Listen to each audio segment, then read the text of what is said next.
Hello friends, welcome back to my channel. कैसे हैं आप सब? आई होप आप सभी अच्छे होंगे, स्वस्थ होंगे और अपनी अपनी लाइफ में मस्त होंगे। आप सभी को प्रणाम, नमस्ते। तो चलिए व्लॉग शुरू करती हूँ। आज आ गया है सेकंड पार्ट शांतिपुर वाला व्लॉग का। कुछ दिन पहले डाली थी, इसके बाद फिर अभी डाल रही हूँ उसका सेकंड पार्ट। तो उस पहले पार्ट में आपने देखा था, एक साड़ी की दुकान में गई थी शांतिपुर में और वहाँ से साड़ीज़ ली थी, तो वहीं से व्लॉग को शुरू की। और इसके बाद देखिए वहाँ से साड़ीज़ वगैरह लेके निकल गई हूँ अगली दुकान के लिए। एक ही दुकान से सारा माल नहीं ली थी, तो बहुत सारी साड़ीज़ ली थी और साथ में अकेले गई थी। न्यू व्यूवर्स जो लोग देख रहे हैं उनसे कहूँगी कि आप लोग शांतिपुर का जो है पहला पार्ट देख लीजिएगा, वरना आपको अधूरा अधूरा सा समझ नहीं आएगा। ये हमारे पश्चिम बंगाल में शांतिपुर जंक्शन में उतरने के बाद टोटो से एक गांव में जाना होता है जिसका नाम है गोविंदपुर। और गोविंदपुर गांव एक ऐसा गांव है जहां पे हर घर में जो है ना साड़ियों की बुनाई होती है। जो बंगाली स्टाइल की साड़ी सब होती है ना, ताँत हो गया या फिर यहाँ पे ना सब बंगाली टाइप की ढाकाई जामदानी, कुछ खादी हैंडलूम की जो भी साड़ीज़ है, हैंड वीविंग होती है मतलब यहाँ पे। तो मेरी बड़ी इच्छा थी कि जब इस गांव में जाऊँ साड़ीज़ लेने, तो थोड़ा सा जो ताँती लोग होते हैं उनको, जो लोग वीव करते हैं ना यहाँ पे साड़ी, उनको ताँती कहते हैं। तो वो ताँती लोग जब ताँत की साड़ियाँ वगैरह की बुनाई करते हैं, तो वो जो मशीन वगैरह सब में हाथ से करते हैं ना, मेरी इच्छा थी वो सब भी आप लोगों को दिखाऊंगी। लेकिन समय इतना ही कम था ना, और साथ में बहुत दूर की जर्नी थी। सियालदह से 2.5 घंटे लगते हैं जाने में, फिर 2.5 घंटे वापस आना, तो 5 घंटा तो समझिए ट्रेन में ही लग गया। बाकी जो है वो तो अलग। तो साड़ी ख़रीदने के लिए जो है ना टाइम बहुत कम मिला, तो इसीलिए मैं इन लोगों को बोली नहीं कि मुझे ज़रा अपना कारखाना वगैरह दिखाइए, शूट करूँगी। अदरवाइज़ ना पॉसिबल था, क्योंकि हर घर में ना ताँती लोग वीविंग करते रहते हैं और फिर घर के बाहर की तरफ ही इस तरह से, जैसे आप दुकान देख रहे हैं ना, दुकान वो लोग बना के रखते हैं। मतलब ये घर ही है उन लोगों का, हर घर में यही सिस्टम चलता है। तो ये दूसरा वाला दुकान भी देखिए, आप लोगों को दिखा रही हूँ। प्राइस वगैरह आपको नहीं बता सकती, क्योंकि मैं खुद साड़ीज़ का बिज़नेस करना है, तो होलसेल रेट क्या मिलता है वो तो मैं नहीं बता रही हूँ। लेकिन हाँ, मैं आप लोगों को व्लॉग में ये ज़रूर दिखा दे रही हूँ कि देखिए किस तरह का कलेक्शन आपको यहाँ मिलेगा अगर आप आते हैं साड़ी के बिज़नेस के लिए। बेसिकली यहाँ पे हर चीज़, जो वेस्ट बंगाल में जिस तरह की साड़ीज़ चलती हैं उस तरह की सारी वैरायटी आपको मिल जाएंगी, लो से लेके हाई प्राइस तक। साथ में कुछ कुछ ढाकाई, जो बांग्लादेशी साड़ीज़ सब होती है, ढाकाई जामदानी, इस तरह की चीज़ें भी मिलेंगी। हैंडलूम पे ही ज़्यादा फोकस रहता है यहाँ। इसके अलावा कुछ सिल्क और कातान सिल्क, जो बनारसी साड़ीज़, ये सब भी मिलती है। लेकिन वो सब से बेहतर है, मतलब यहाँ बंगाल की साड़ीज़ ही ज़्यादा सही रहेगा। साथ में जो छापा सूती की साड़ीज़ वगैरह होती हैं, इस तरह की चीज़ें मिलती। फिर चैरिटी के लिए, जो डोनेशन के लिए साड़ीज़ चाहिए थोड़े कम रेंज में, वो सब भी आपको यहाँ मिलता है। लेकिन हाँ, ये है कि 1 पीस 2 पीस 4 पीस अगर आपको लेना है ना, तो यहाँ पे वो लोग नहीं देंगे आपको पूरा जो सारा कलर चार्ट होता है साड़ीज़ का, उस तरह से लेना होगा बंच बंच में, तभी आपको यहाँ पे मिलेगा होलसेल प्राइस में। तो यहाँ पे वही लोग आइए लेने के लिए इतनी दूर, जो लोग सिर्फ बिज़नेस करना चाहते हैं। और ऐसे शौक किया तौर पे अगर लेने आएंगे ना, तो फिर इतनी दूर आने के बाद आपको मिलेगा भी नहीं, तो बेकार हो जाएगा आपका आना भी। तो ये देखिए, जितनी भी साड़ीज़ देख रहे हैं ना, यहाँ से बहुत सारी साड़ीज़ मैंने ली थी और अकेली ही आई थी, क्योंकि आदि का एग्ज़ाम वगैरह था तो उसको नहीं ला पाए थे। और काफ़ी दिन बाद ये व्लॉग डाल रही है। व्लॉग आज का नहीं है, मतलब आज नहीं गई थी मैं, कई दिनों पहले गई थी। फर्स्ट पार्ट आपने देखा है ना, तब मैं गई थी। तो जो भी हो, साड़ीज़ का सारा कलेक्शन आप लोगों को दिखा रही हूँ कि देखिए। और साथ में वीडियो को फास्ट भी कर दी हूँ ताकि ज़्यादा से ज़्यादा क्लिप आप लोग देख सकें। और खूब सारी साड़ीज़ देखी मैंने, समझी। और बंगाली स्टाइल की साड़ीज़ जो है ना, उसके लिए जो भी कस्टमर्स होंगे मेरे पास, उस तरह के कस्टमर्स कम ही हैं समझिए।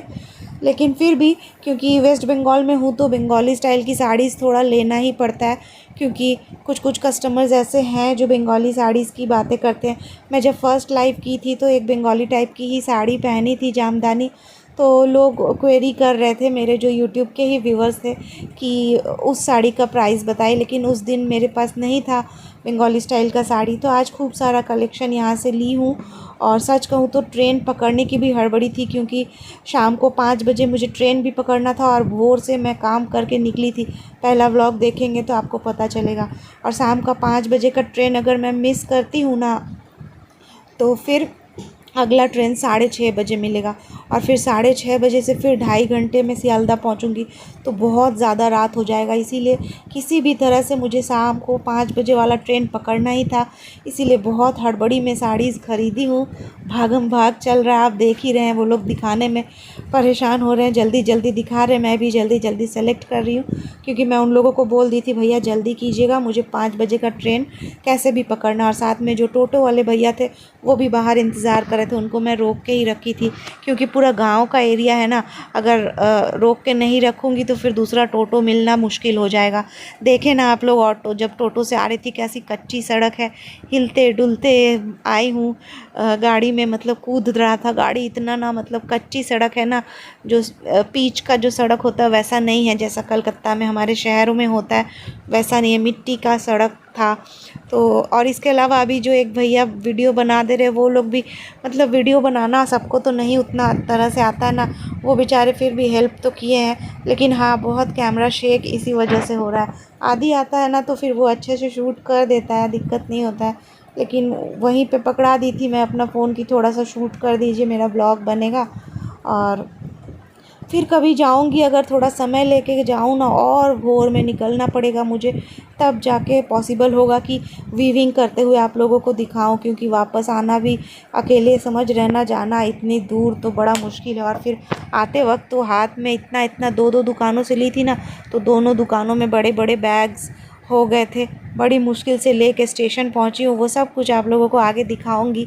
और रही बात साड़ियों की बिज़नेस का कैसा हाल चाल है, वो भी थोड़ा सा आप लोगों को बताऊं तो फ्रेंड्स, हाँ साड़ीज़ का अच्छा ही रिस्पांस मिल रहा है। ऐसा नहीं बोलूँगी कि नहीं बिक रही हैं साड़ियाँ धीरे धीरे बिक रही हैं। फिर कई बार मैं इन दिनों जाके ले आई, लेकिन ब्लॉग नहीं अभी तक आप लोग देखे हैं वो सब, मतलब कई दफ़े साड़ीज़ आई है और फिर बिक गई है, फिर से रीस्टॉक किया है, ऐसे ऐसे मैं कर रही हूँ। तो अच्छा ही रिस्पांस है देखा जाए तो। होपफुली आगे भी ऐसे ही अच्छा रहेगा, तो फिर कंटिन्यू करती रहूँगी मैं साड़ी का बिज़नेस। और अगर जो देखूँगी फिर कुछ दिनों के बाद फिर नहीं बिक रहा है या उस तरह से रिस्पांस नहीं मिल रहा है, तो फिर मैं इस साड़ी के बिज़नेस को स्टॉप भी कर दूँगी, क्योंकि ये मेरा लाइन है भी नहीं। फूड बिज़नेस में थी हमेशा से, पहले भी बताई हूँ, नए व्यूअर्स के लिए बता रही हूँ। और साड़ी का बिज़नेस अभी अभी शुरू की हूँ, ज़्यादा आइडिया भी नहीं है कपड़ों के बारे में, लेकिन रिस्पांस क्योंकि अच्छा मिल रहा है तो इसीलिए मैं कंटिन्यू कर रही हूँ। लेकिन जैसे ही देखूँगी कि रिस्पांस अच्छा नहीं मिलेगा तो मैं स्टॉप भी कर दूँगी। एनीवेज़ भागम भाग में देखिए साड़ीज़ खरीदी, बिलिंग वगैरह करवाई, और इसके बाद टोटो वाले भैया को बोली अब बस जल्दी से मुझे आप स्टेशन पहुंचा दीजिए, क्योंकि टाइम बहुत कम है, हाथ में भारी बैग भी रहेगा दोनों, और साथ में स्टेशन पहुंच के टिकट काटना होगा, तब जाके ट्रेन में बैठूंगी।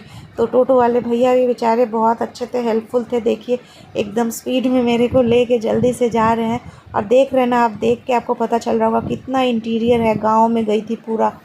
तो ये अभी मेन रोड जो हाईवे यहाँ से होते हुए स्टेशन की तरफ जाएंगे। टोटो में भी अच्छा खासा समय लगता है, करीब करीब आधे घंटे से ज़्यादा ही, 40-45 मिनट तो टोटो की जर्नी है, तब स्टेशन पहुँचेंगे। और स्टेशन पहुँचने के बाद जो है ना, बैग लेके, और टाइम की बहुत कमी थी, बस ट्रेन छूट जाए ऐसा हो गया था, तो डरते डरते मैं और शूट नहीं की, जल्दी जल्दी भागी हूँ, प्लेटफॉर्म पे टिकट ली हूँ, ट्रेन में बैठूँ, उसके बाद ही मैं कैमरा ऑन की हूँ, क्योंकि पॉसिबल भी नहीं था दोनों हाथ में झोला लेके और फ़ोटोज़ वीडियोज़ ये सब बनाना। ये देखिए सब टिकट विकट काट के ट्रेन में बैठ गई, तब आप लोगों को कैमरा ऑन करके दिखा रही हूँ। और आसपास जो लेडी लोग बैठी हैं ना, ये लोग भी सब साड़ी लेने ही आई थी यहाँ पे गोविंदपुर से ही, तो सबसे बातें करते हुए जा रही थी, कुछ कुछ नॉलेज उन लोगों से भी ली मैं। ये लोग सब लोकल के ही थे, 1-2 स्टेशन के बाद ही वो लोग उतर गए।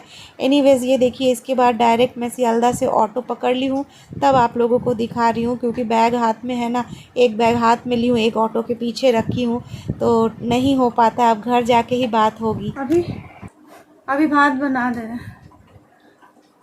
8:30 बज गया। फ्रेंड्स पहुँच गए घर, बहुत टायर्ड हो गए, इतना लंबा जर्नी ट्रेन का, 8:30 बज रहा है। तो चलिए अब घर तो पहुँच गए, ब्लॉग आज का यहीं ख़त्म करते। हाथ तो दर्द हो गया, एकदम लाल भी हो गया, देखिए बैग पकड़ते पकड़ते।